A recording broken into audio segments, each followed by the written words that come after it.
Boating the rivers of Wrangell St. Elias offers an entirely different perspective on the park's same vistas, wildlife viewing opportunities, and its true wilderness immersion.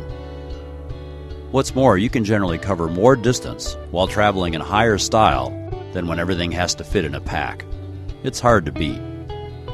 As we mentioned in the big picture overview slideshow, every type and level of boating skill will find the right river somewhere in the park, including folks without previous experience, for whom the excellent services of copper oar rafting guides are available. In this section, we'll delve a little deeper for a more detailed description of some great rivers. All the river choices in the park have considerations in common. Since they all originate as glaciers, the most important is cold and silty water. You may very well find yourself sprawled out on a raft tube in the hot sun on your trip, but you can't count on it. Preparations for definitely cold water and possibly cold weather are crucial. Complete gear is available for rent at Anchorage, including rafts. Of course, if you're with an outfitter, you'll be well taken care of. Boaters in hardshell kayaks or inflatables will want a dry suit. Wetsuits just don't cut it if you happen to hit a several-day wet spell.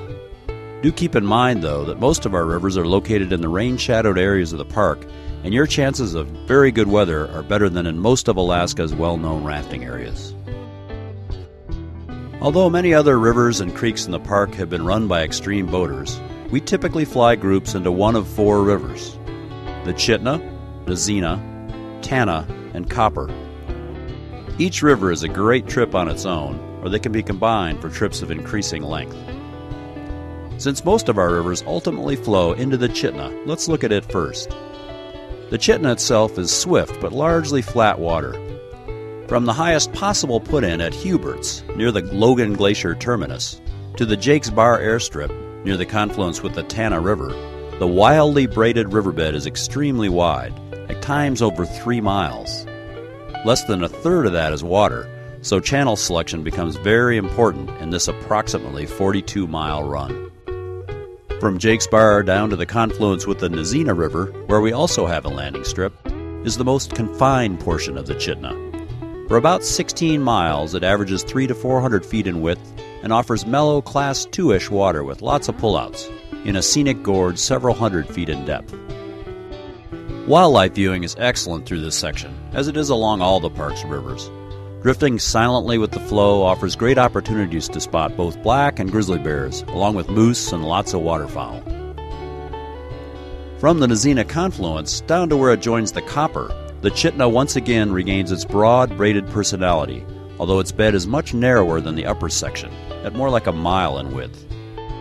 Many groups run this section after putting in on the Kennecott River in McCarthy or at the headwaters of the Nizina. And speaking of the Nizina headwaters, let's look there next.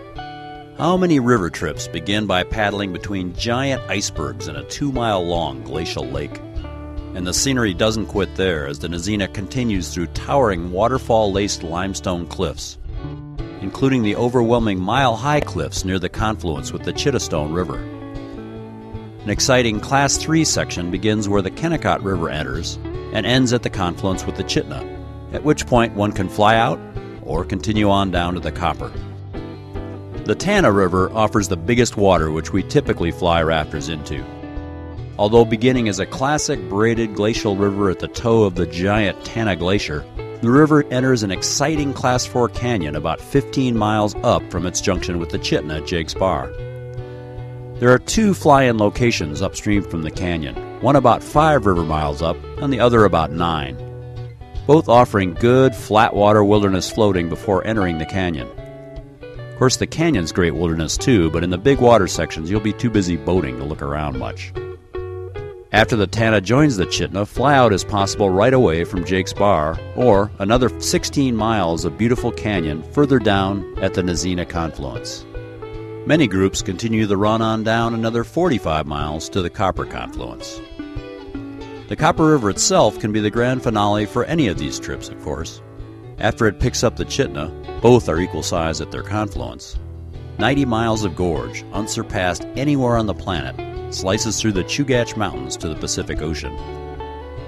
Largely braided, fairly flat, but extremely swift, over 10 miles per hour at times, the Copper offers outstanding wildlife viewing, several expansive glacier terminuses, and continued absolute wilderness all the way to River Mile 14, the site of the historic $1 Million Bridge. You can take out there or continue further into the Delta, home to countless waterfowl and other wildlife. The lack of roads in the deep valleys of Wrangell St. Elias Park are what gives its rivers such a unique character, but they make airplanes essential for many sections as well.